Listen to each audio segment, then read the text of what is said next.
این همه شهر و کشور مختلف تا حالا رفتم، ولی بالاخره برای بار اول پامو گذاشتم توی ایالت فلوریدا، شهر میامی. همین امروز از کوبا اومدیم اینجا، به کوبایی ترین و لاتین ترین نقطه کل آمریکا و همچنین استوایی ترین نقطه آمریکا و حالا میخوایم این شهر زیبا رو بهتون نشون بدیم. یه صبح تا شب وقت داریم چون که پروازمون که از کوبا برمیگشتیم یه روز توقف توی میامی داشت و از این فرصت داریم استفاده بهینه رو میبریم. بیاین با ما همراه باشید که یکی از زیباترین نقاط آمریکا رو با هم ببینیم. من نیکا هستم، من حسین از کانال پرشین اکسپلورر. Inter Miami number 10, the best number 10 in the world, Lionel Andrés Messi. Sí, muchachos, nos vemos en Miami.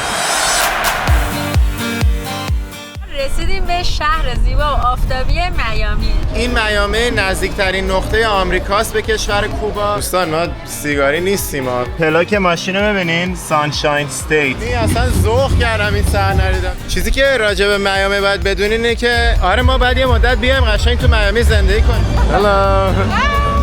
انشالله ما هم یه روز این سفر رو بریم که انقدر که اینجا میراث لاتین داره، اینا هم جز سوغاتی‌های فلوریداست.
Taking my hand, leading the way, staying the night. Looking at you, making your moves, there is no silence. I wish you'd never let go. All this moving in the zone, I'ma lose it out of control. بعد از 1 ساعت پروازمون از کوبا رسیدیم به شهر زیبا و آفتابی میامی. Baby, you make me lose my mind. Maybe you wanna stay the night. Time goes fast, I don't care. I've known you long enough. ماشین کراییمون رو تحویل گرفتیم. خیلی هم سریع پیش رفت. آره همه پروسه سریع پیش رفت. پاسپورت چکمون انجام شد. چمدونامون به موقع رسید. چمدونا همون لحظه که رسیدیم گرفتیم. همه چی خوب پیش رفت که بتونیم دست تقدیر. آره یه جوری زمان پیش خوبی رفت داشته که باشیم امروز توی میامی و زمانی رو از دست ندادیم تا الان، ولی خب پروازمون ساعت 11:30 رسید دیگه. الان ساعت 12 میریم که تا شب همینجوری جاذبه‌های میامی رو بگردیم و بهتون نشون بدیم. توی این ولاگ میامی رو شخم بزنیم، ببینیم توی یه روز چقدر از میامی رو قراره کاور کنیم. اگه میامی زندگی میکنیم بعد از دیدن این ویدیو برامون تو کامنت ها بزنین که آیا همه جاشو کاور کردیم یا نه. اگه جایش مونده توی کامنت ها بنویسین که بقیه هم بتونن استفاده بکنن. البته که همه جاشو نمیرسیم بریم، خیلی شهر بزرگی میامی. بگین که جای اصلی که پیشنهاد میکنین توی سفر بعدیمون به میامی بریم کجاست. دفعه بعدی ما حتما برمیگردیم اینجا و اونجاها رو هم میریم. Baby, you make me lose my mind. Maybe you wanna stay the night. Time goes fast, I don't care. I've known you long enough. When we go, we lose track of time. You and I, we can stay inside. Time goes fast, I don't care. I've known you long enough. Yeah, I wanna get there. از اونجایی که تازه از کوبا اومدیم و از شهر هاوانا هم اومدیم و هنوز دلتنگ هاواناییم، اولین جایی که تو میامی اومدیم لیتل هاواناست. هاوانای بزرگو که تو ولاگای کوبا دیدین، اگرم ندیدین پیشنهاد میکنم بریم ببینین. حتما یکی از خاص‌ترین سفرامون بود. این میامی نزدیکترین نقطه آمریکاست به کشور کوبا. شهر میامی بالای 70% جمعیتش اسپانیایی زبونن، لاتینن و به خاطر همین هم هست که حتی توی شعر معروفی هست به اسم اسم گوزادرو اسم تک تک کشورهای آمریکای لاتینو توی این شعر توی این آهنگ میخونه و میامی رو به عنوان یکی از کشورهای لاتین اسم میبره. یعنی جالب.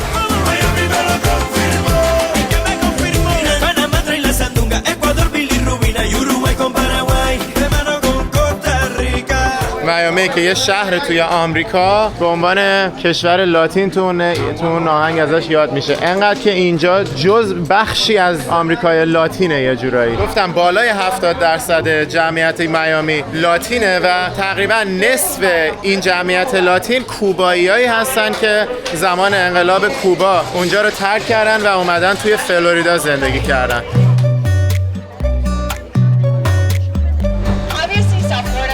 این خانم هم الان دقیقا داشت همینو توضیح میداد که زمانی که کاسترو به قدرت رسید، انقلاب کوبا شد، بالای 100,000 تا کوبایی اومدن به اینجا مهاجرت کردن. داستان کامل این انقلاب کوبا رو توی ویدیوهای کوبا توضیح داده بودیم. می‌بینیم که اینجا هم سیگار کوبایی داره.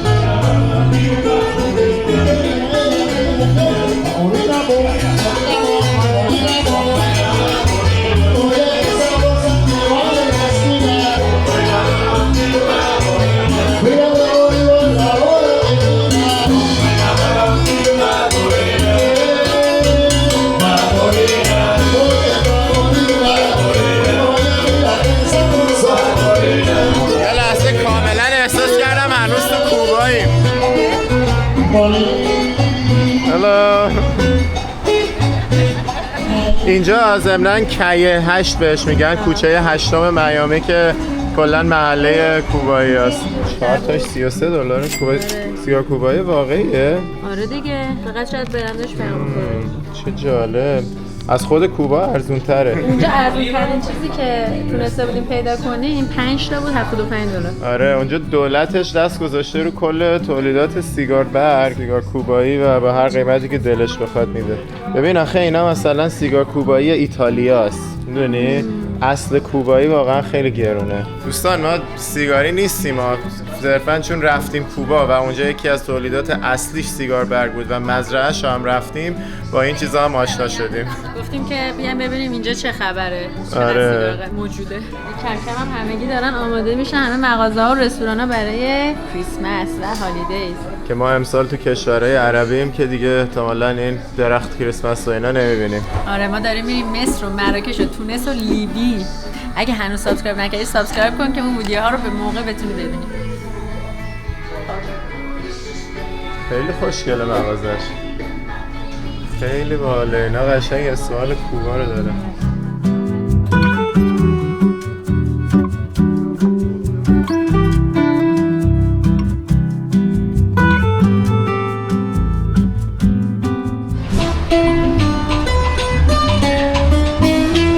قسمت مورد علاقه منم که همتون میدونید اینجاست. اینم از بستنی ما.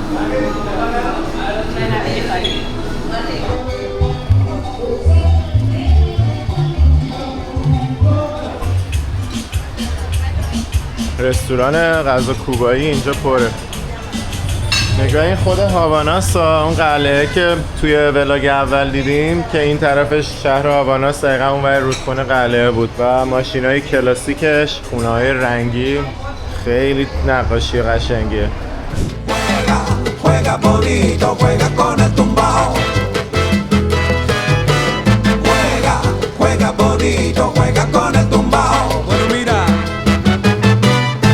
Oye, ya saben lo que está pasando, que con la orquesta ya llegué. Escucha bien mi tumbadito tan sabroso, porque tiene su caché. Escucha el bajo, baila y el güiro. Escucha el piano y el tres. Juega con mi ritmo bailadores, seguimos hasta el amanecer. Juega bonito, juega con el tumbao. Ey, sabroso. Juega bonito, juega con el tumbao. پارک خیلی باله، بهش میگن پارک دومینو. همه میان اینجا با هم دیگه دومینو بازی میکنن. خیلی بامزه است. حالا برگشتیم ماشینمون رو برداریم و بریم سمت مقصد بعدی. پلاک ماشین رو ببینین، سانشاین استیت، ایالت آفتاب. The other night, saw you glance, your everlasting light. Met your eyes, razor sharp, cut right through the crowd. I don't even want to know your name, I just wanna keep you to myself. Stay with me or leave me be, I want you all too bad. We're strangers in the night. We're in a strange delight. حالا اومدیم بازار بیساید به معنی بازار کنار خلیج و اینجا یکی دیگه از جاهای دیدنی شهر میامیه، چون که یه بازار خوشگل کنار آب.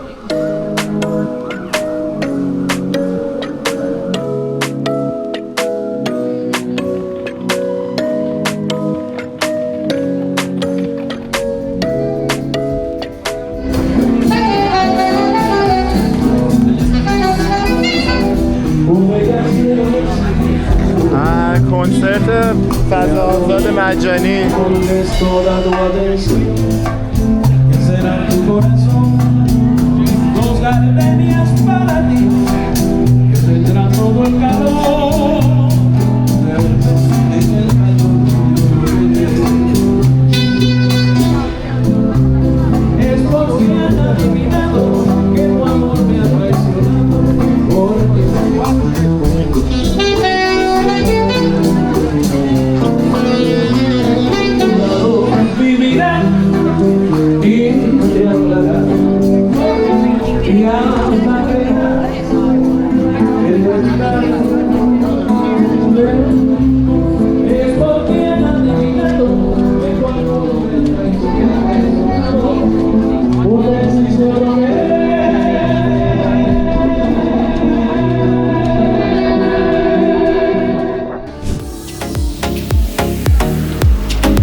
کله تمساحه. $90.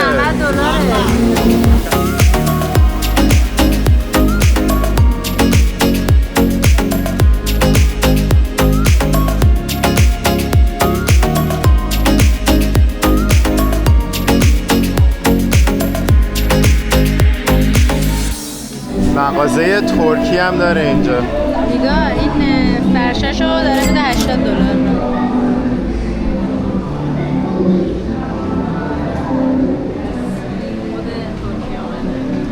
کله بودا.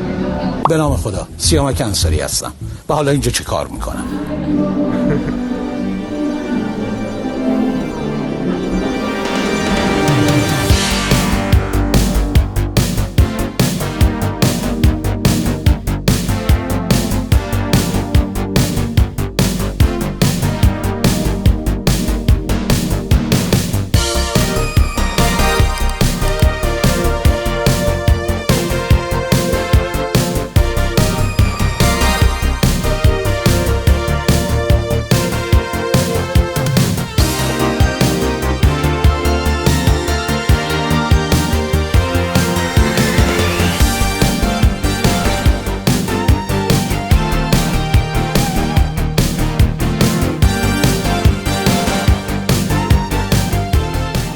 رسیدیم به محله رنگی رنگی وین‌وود. اینجا کلی از دیواراش نقاشی شده و خیلی تم قشنگی داره. بریم با هم ببینیم. حالا اینجا یکی از معروف‌ترین نقاط دنیاست واسه این دیوارای نقاشی شده که بهش میگن گرافیتی و اصلا یه قسمت بسته داره که تمام دیواراش رنگی رنگی شده. یا حتی اونجا من زده وین‌وود اسموک شاپ. وین‌وود. ببین این قسمتش که بسته است، میبینی حتی ورودی هم داره. تو خود محله همه دیوارا رنگیه ولی یه قسمت اینجوری ورودی دارم داره. $12 نفری. I took a stroll downtown this evening when I heard music echo through the night. The same old songs that I heard the night before. So I started running so I wouldn't be too late. I didn't think that I would ever see your face again, but I was wrong. Yeah, I was wrong.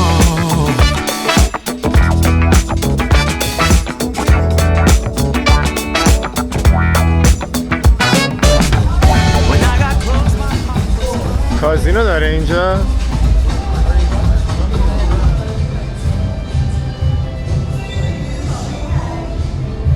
واقعا کازینو نیست ولی آره تم کازینو.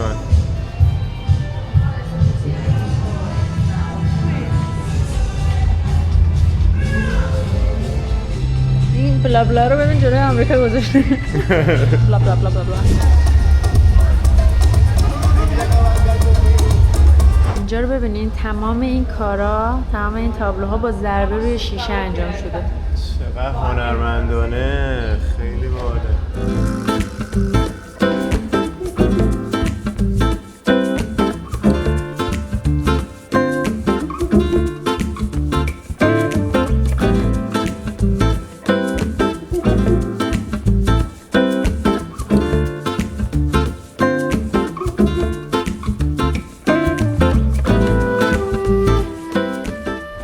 قیمت ها رو فقط ببینید. این کار رو الان ببینید، کار برجسته وینتر بلوز 7250 ایلوسیوش $14,000. این فرق این با این توی سایزشه. این یکی 19 و 6 دهم اینچه، این یکی 38 اینچه. من میخوام بدونم الان این شیشه یه کارش چقدر بود قیمتش.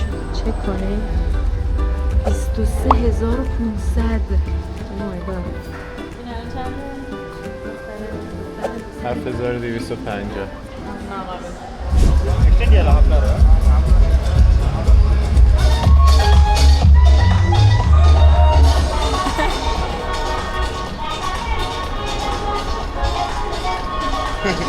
میبینم یاد آدامس قرصی هم میفتم.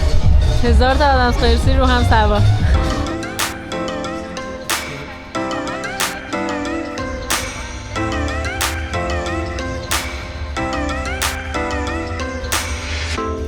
I shut my eyes, trying not to speak, pretend that I'm dreaming. I smell your breath, not listening, but I still hear you screaming.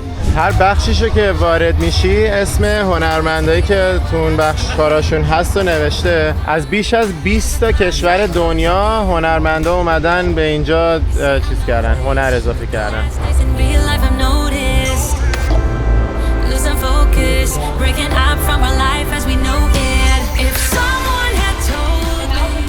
خدا وقتی که میخواست حسین جهاندیده رو بیافرینه، جهان رو تقدیمش کرد و اینجوری شد که فامیلی حسین شد جهاندیده. اینجا یه برنامه سر فروش این کیفای سپریگرام.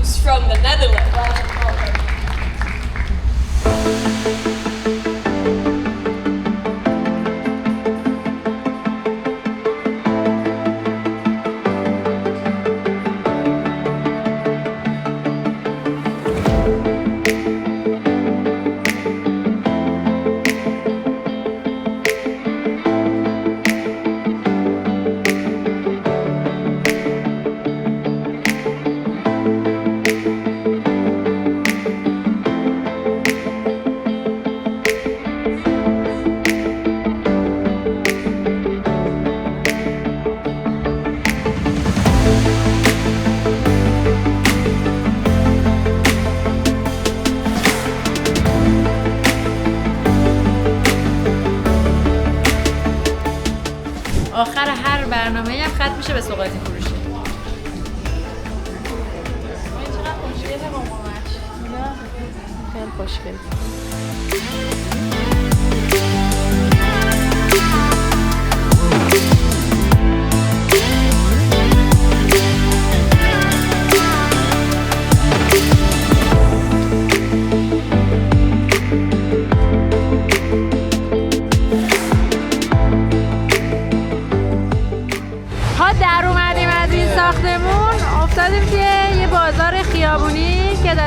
غذاهای خیابونی میفروشه، لیزی اویستر و چیزای مختلف. بریم ببینیم چی داره. ایول، فود مارکت عظیم میامی.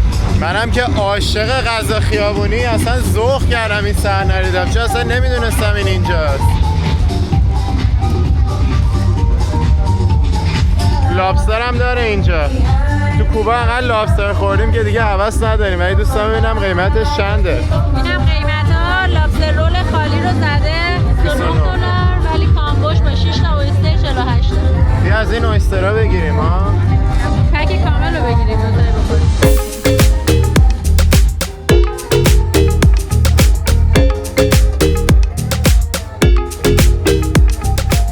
اون قسمت هم کباب مواب داره.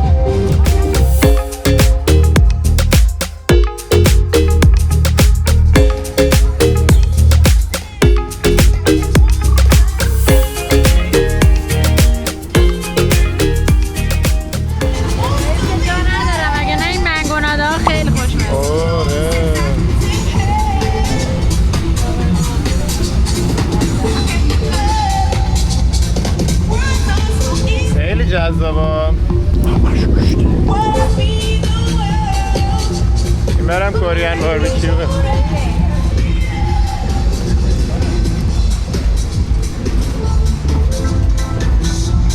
بعد جذابه همش. پرچم مکزیک هم بالاست. تیخوانا استایل بیریا. و اینم یکی از غرفه‌های مورد علاقه من. ببین چی داره. فعلا درگیرم. خالری خالص. داره سمپل هم میده. ایول. یه روش جدید خوردن پیتزا. جوری خیفی لقمش کرده.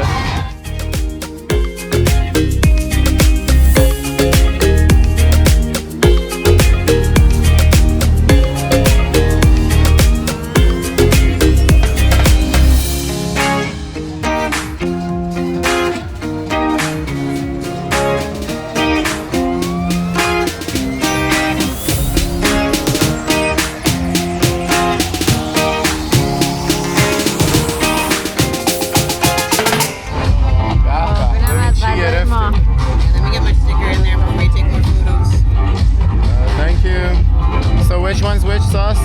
Garlic lemon? And then you have your bacon Rockefeller over here on this. Bacon Rockefeller. Okay, thank you. Thank you. اینجا داره میگه ما سول میخریم. روحتون رو خریداریم. میچسبونتتون صورتتون رو اینجا. خب میریم دوباره سوار ماشین شیم و ادامه بدیم این دفعه به سمت جزیره میامی بیچ.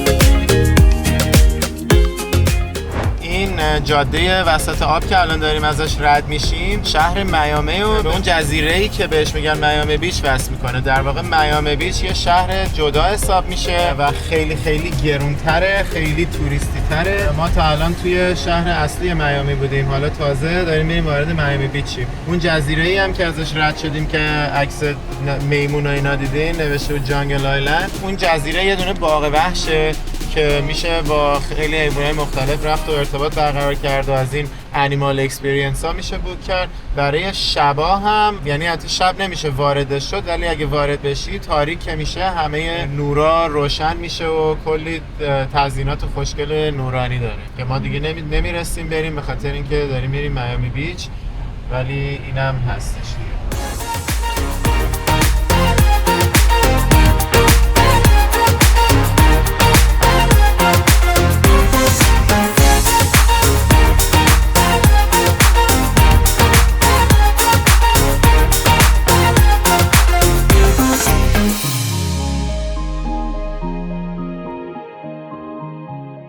رسیدیم به اوشن درایو. این خیابون اصلی میامی بیچ، یکی از نقاط مورد علاقه من توی کل کشور آمریکا. سر تا سر همینجوری خیابونای زنده و باحاله و یه دونه پارک اون روبروه که دیگه همه مردم میان برای اینکه برن ساحل و ورزش کنن توی این پارک و کلاً فوق‌العاده نقطه دوست داشتنیه این اوشن درایو و پارک پشتیش. از اون طرف ادامه بدیم میرسیم به پایین ترین نقطه اینجا ساوت بیچ و یه اسکله که حالا احتمالاً پیاده ما هم میریم و به اون نقطه میرسیم. کوبایی هم هست. دقیقا این هم احتمالاً از همونجا برداشتن آوردن. البته کوبا همه ماشیناش از آمریکا گرفته، شاید اینا مال خود آمریکا بوده اینجا مونده از اون موقع.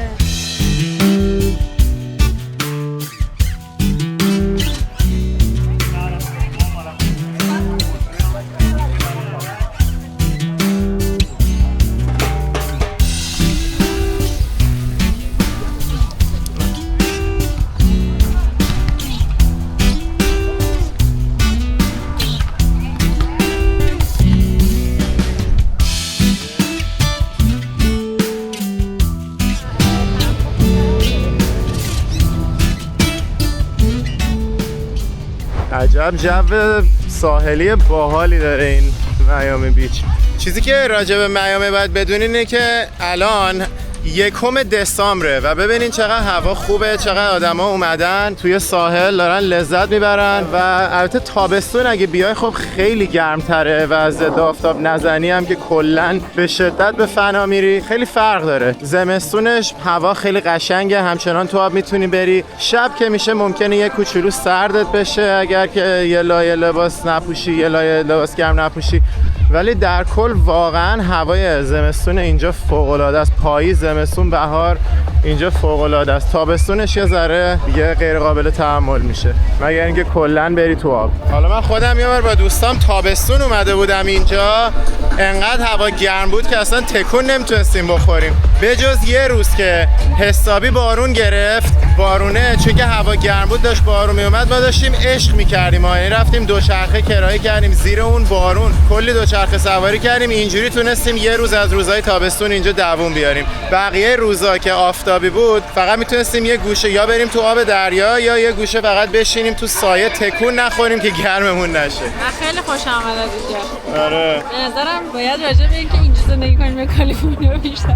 آره ما بعد یه مدت بیایم قشنگ تو میامی زندگی کنیم حداقل 2 ماه، که حالا دلیلش یه جا که صدای بکو بکو با آهنگ نبود براتون توضیح میدم.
اومدیم یه دونه از این دوچرخه‌ها بگیریم، اجاره کنیم و بیفتیم توی این خیابون اوشن درایو و جاهای باحالش رو بریم. من برام جالب بود که ببینم یه آپارتمانه به این شکل مثلا با منظره اقیانوس چه قیمتیه.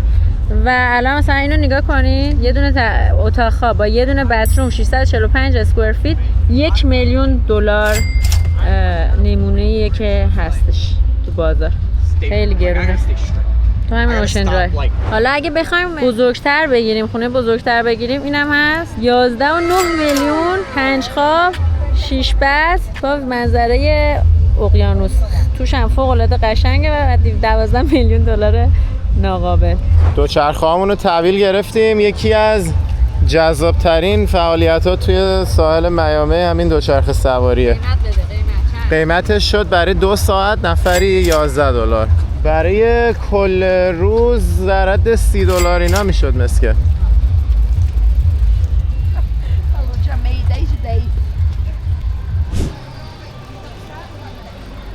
اینم از علامت میامی بیچ.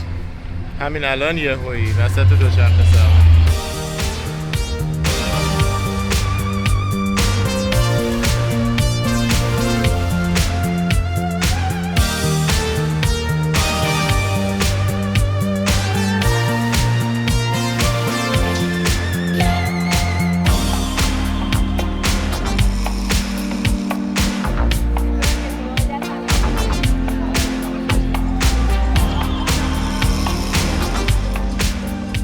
اینجا ساعت معروف میامی بیچ، همه میان باهاش عکس میگیرن.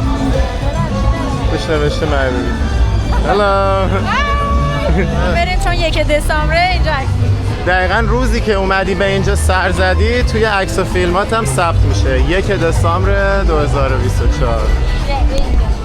این خطه رو بهش میگن آرت دکو دیستریکت، یعنی خطه یا محله آرت دکو، و دلیلش اینه که بزرگترین مجموعه ساختمونای سبک آرت دکو تو کل دنیا رو داره. حالا آرت دکو چیه؟ یه سبک معماری مثلا لاکچری تور فرانسویه که این شکلای مثلا مکعبی درشت توش دیده میشه و نمیدونم، تعریفش کلا سخته، ولی یه سبک حالت فرانسوی ایتالیاییه که از پاریس اومده وارد آمریکا شده و توی این میامی بزرگترین مجموعهشو میشه دید. یعنی این سبک ساختمونایی که تو این خطه میبینین سبک آرت دکوه. حالا یکم با دوچرخه ادامه میدیم و این قسمت آرت دکو رو بیشتر میبینیم.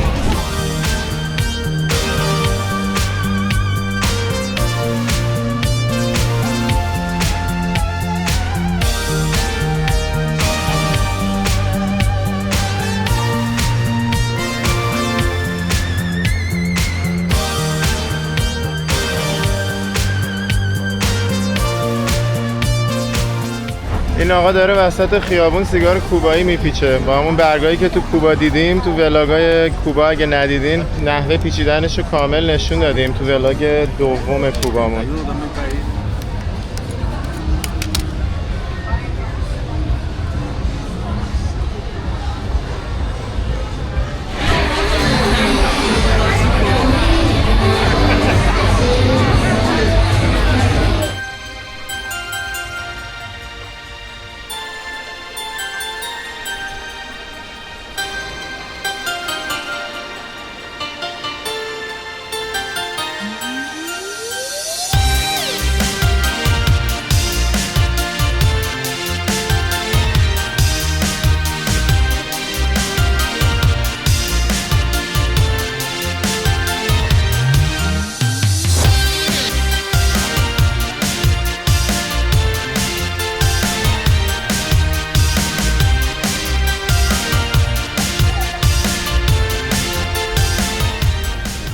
خبره اینجا چه شلوغه.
واسه غروب رسیدیم به این نقطه جنوبی.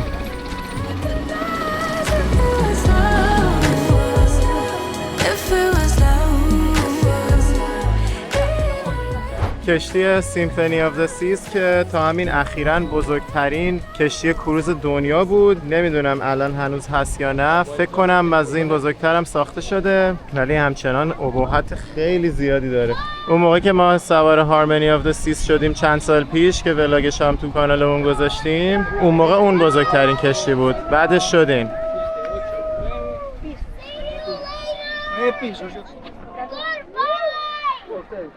حالا اینا دارن احتمالا میرن یه سفر حسابی به جزایر کارائیب. انشالله ما هم یه روز این سفر رو بریم که کلی از این کشورهای کارائیب رو بتونیم تونتون با این کشتیه بریم و ببینیم.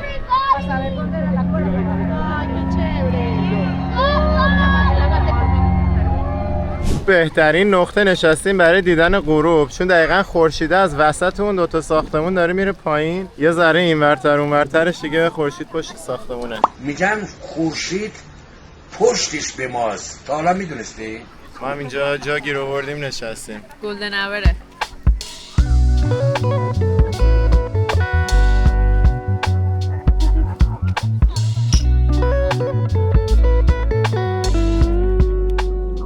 خب قرار بود توضیح بدیم که چرا ما قصد داریم که تو 1-2 سال آینده یه بار بیایم 1-2 ماه میامی زندگی کنیم. ببینید اینجا همونطور که دیدین ما الان اومدیم از میامی رفتیم کوبا، چون که از لس آنجلس پرواز مستقیم نداشت. کلا خیلی از این کشورهای آمریکای لاتین هستن که از میامی پرواز مستقیم دارن و از لس آنجلس ندارن، مثل نیکاراگوئه، مثل پورتوریکو که مثلا جزء آمریکا، جزء خاک آمریکاست ولی مثل یک کشور مستقل عمل میکنه، مثل دومینیکن ریپابلیک و مثل حتی کشورهای غیر لاتین مثل ترینیداد و توباگو، چه میدونم بقیه کشورهای آمریکای جنوبی، تمام اینا از میامی پرواز مستقیم دارن و اکثرشون از لس آنجلس ندارن. دلیلش هم اینه که میامی واقعا یه جورایی مثل یک کشور لاتین باهاش برخورد میشه، با اون که جزء آمریکاست. انقدر که اینجا میراث لاتین داره، جزء یکی از جامعه، اگه یکی از کشورهای لاتین نباشه، یکی از جامعه های متفاوت لاتین توی آمریکا، توی قاره آمریکا هست قطعا، و به تمام کشورهای آمریکای لاتین پرواز داره. و برای اینکه ما بتونیم راحت‌تر به این کشورها سفر کنیم دوست داریم 2 ماه بیایم اینجا، کلاً از اینجا کار کنیم و بتونیم راحت آخر هفته‌ها رو هر آخر هفته پاشیم یکی از یک کشور رو بریم دوباره برگردیم. چون خوبیش به اینه که هنوز از خاک آمریکا داریم کار می‌کنیم، می‌دونیم مثلا پرواز به همه جا هست، میایم اینجا یه آدم میتونه بیاد اینجا یه خونه برای خودش بگیره، یه مدت بمونه، هر آخر هفته بره یه جای جدید رو ببینه. حالا این یه پروژه‌ایه که مدت هاست برنامه‌شو مثلا به طور حدودی تو ذهنمون هست، ولی تاریخ دقیقش رو هیچ وقت مشخص نکنیم چون همش اولویت‌های سفر دیگه پیش اومده. ولی من فکر می‌کنم که دیگه زمستون امسال که نه، ولی سال دیگه بین زمستون تا بهار این برنامه رو عملی کنیم.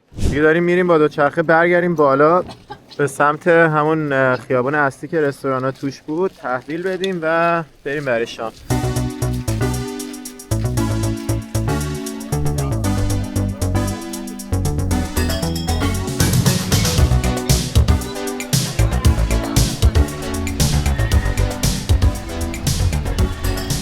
چقدر قشنگ رنگاشتیکا.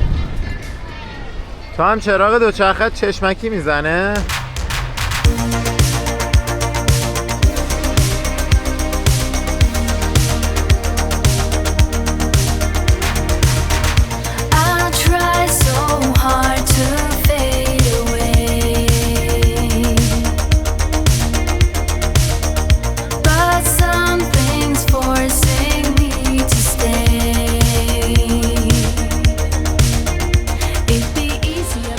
یه بخشی از غذاهامون رسید. من تاکوی ماهی گرفتم، نیکا هم فعلا یه سویچش رسیده، یه تاکوی میگو هم قراره یه ست بگیره. قیمت‌ها اینجا خیلی بالاتره دیگه، دوباره برگشتیم به قیمت‌های تیپیکال آمریکایی.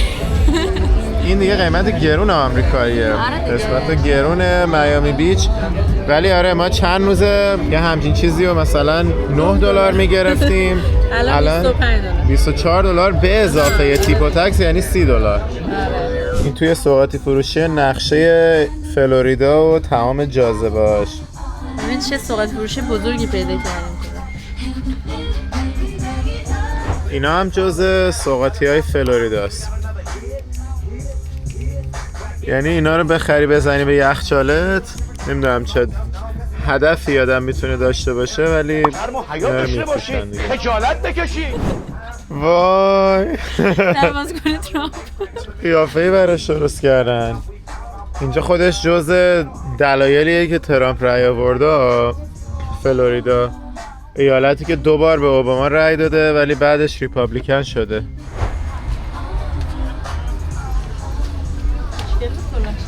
There's so many ways to escape, but I guess it's time to wake up, time to wake up. Far too many ways. خب حالا اومدیم منگوز، یکی از رستوران‌های کافه‌های تروپیکال همین میامی بیچ.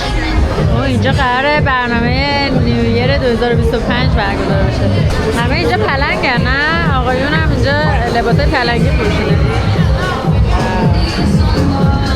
خیلی زود رسیدیم برای پارتی. طور که نشون میده قراره قلقله بشه، کلی هم رقص داره.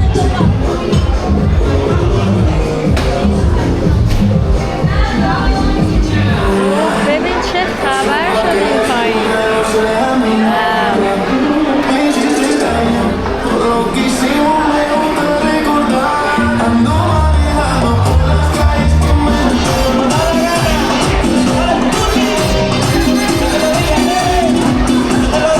الان رسیدیم به خیابونی که معروف به پلازای اسپانیا یا مسیر اسپانیولیا. حالا دیگه بریم ببینیم چه خبره. یکی از خیابونای معروفه. حالا ما تو شب اومدیم ولی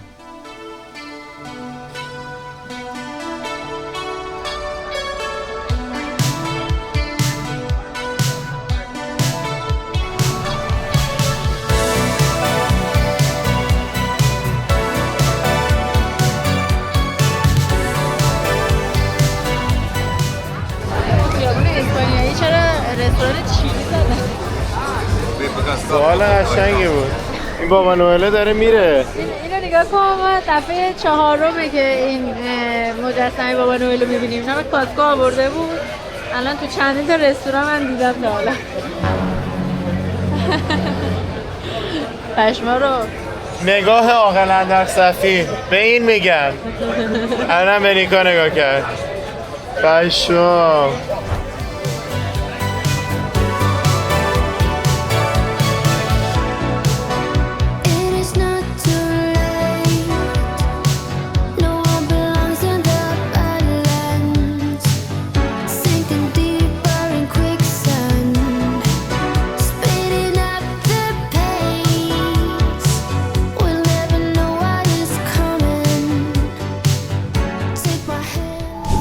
قبول نیست برای فلوریدایی‌ها چقدر چیزای باحال میذارن تو پارک. امکاناتشون خیلی خوبه. امکانات ورزشی مجانیشون عالیه. باشگاه مجانی، اینسترومنت مجانی. حالا رسیدیم به خیابون لینکن یا لینکلن اگه بخوای به فارسی تلفظش کنی کامل. اینجا هم یکی دیگه از خیابونای خیلی زنده و معروف میامیه که میخوایم بریم یه چرخی توش بزنیم. رستورانای خیلی جذابی داره. حالا حداقل اون 2 باری که من اومدم خیلی جذاب بود. میخوام ببینم هنوز اونجوری هست یا نه. من خیلی وقت پیش اومدم، یعنی آخرین بار که 6 سال پیش بود، قبل اونم 10 سال. اینم از حال و هوای خیابون لینکن شب یک شنبه. من دقیقاً یکی از چیزایی که خیلی منو جذب کرد در مورد میامی همین خیابون لینکن بود، به خاطر اینکه هر روز هفته فرقی نداره چه روزی بیای اینجا هر ساعتی شلوغ پلوغ باحاله. یعنی این چیزیه که ما تو لس آنجلس نداریم. توی لس آنجلس با اون که انقدر معروفه، انقدر زندگی شبانه و روزانه خوبی داره، آخر هفته زندگی شبش خوبه، وسط هفته و یا یک شنبه شب واقعا ساکته، واقعا آرومه. و توی فلوریدا و مخصوصا توی میامی این یکی از تنها جاهای آمریکاست که واقعا میتونی هر روز هفته زندگی شب باحالی داشته باشی و به خاطر همین من این خیابون لینکن رو خیلی دوست دارم. البته از وگاس بهتر نیستش. اگه ویدیوی وگاس رو ندیدی حتما ببین. وگاس یه دنیای دیگه است. وگاس رو بهش میگن قطب گردشگری دنیا. یعنی با اون که واقعا از نظر ما لایق این لقب نیست، ولی خب این لقب رو داره. قطب گردشگری دنیاست و هر روز هفته هر ساعتی همیشه شلوغ و باحاله. میامی یه لول از اون پایین‌تره ولی قطعا از لس آنجلس خیلی بالاتره توی زندگی شب هر روز هفته و همه ساعت.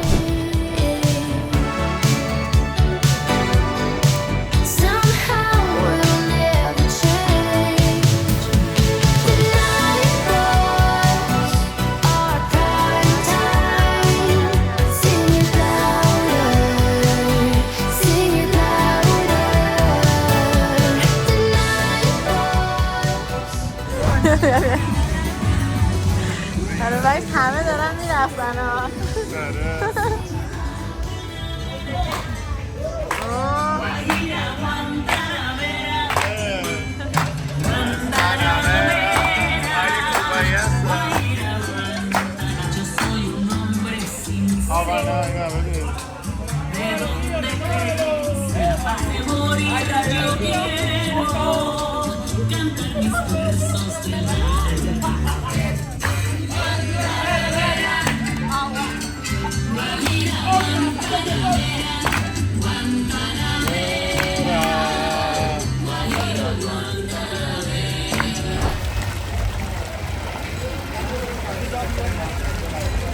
کلا دلیلی که این لینکن درایو از اول من انقدر جذب کرد از بار اولی که اومدم اینجا 10 سال پیش این بود که خب شبیه ترد استریت لس آنجلس و همچنین رودیو درایو لس آنجلس یه جورایی، ولی یعنی همین انگار این دوتا رو با هم ترکیب کردی، همین که شبای خیلی باحال تری داره، یعنی زنده تره، شب جالب تری داره، ولی در این حال اون جذابیت هایی که ترد استریت و رودیو درایو دارن و هم داره. به خاطر همین از همون موقع برای من شد یکی از خیابونای خیلی محبوب توی کل آمریکا.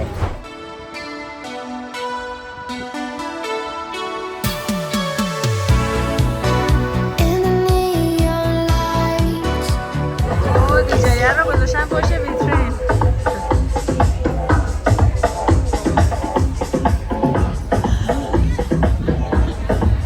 به چه باصفاست اینجا.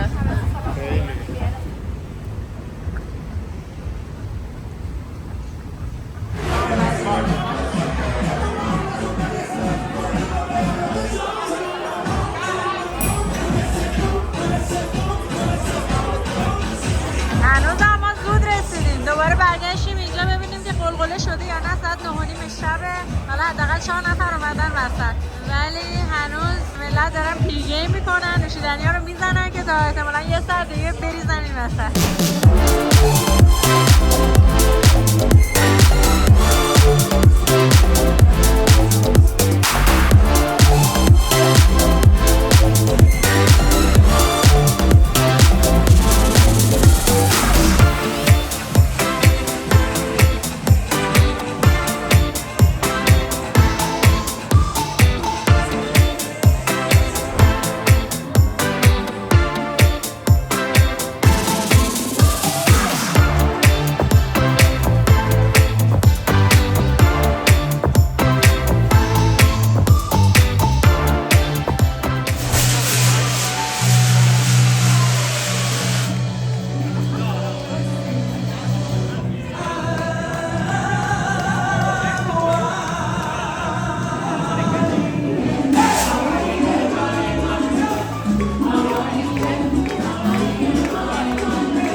اتاق یک شبه ما. ویلکام حسین چه کردی؟ ببین چه سورپرایزی. این اتاق گرفتیم برای همین امشب فقط قراره فردا صبح زود دوباره پاشیم بریم فرودگاه به سمت LAX. این هتل هم خیلی هتل ترتمیزیه و دیگه دستشویش هم ببینیم و اسمش هم هست همتون اینه میامی به این شکل. اینم از تور داخلی اتاق ما. استخرش هم خیلی خوب بود از پایین دیدم. صبحونه هم تازه روش داره که ما صبحونه هم داریم میس میکنیم. چه ستمی 5 صبح باید بریم فرودگاه. پول صبحونه هتل هم پیش دادیم. البته روی قیمت هتل دیگه ولی باید دلش کنی بریم فرودگاه.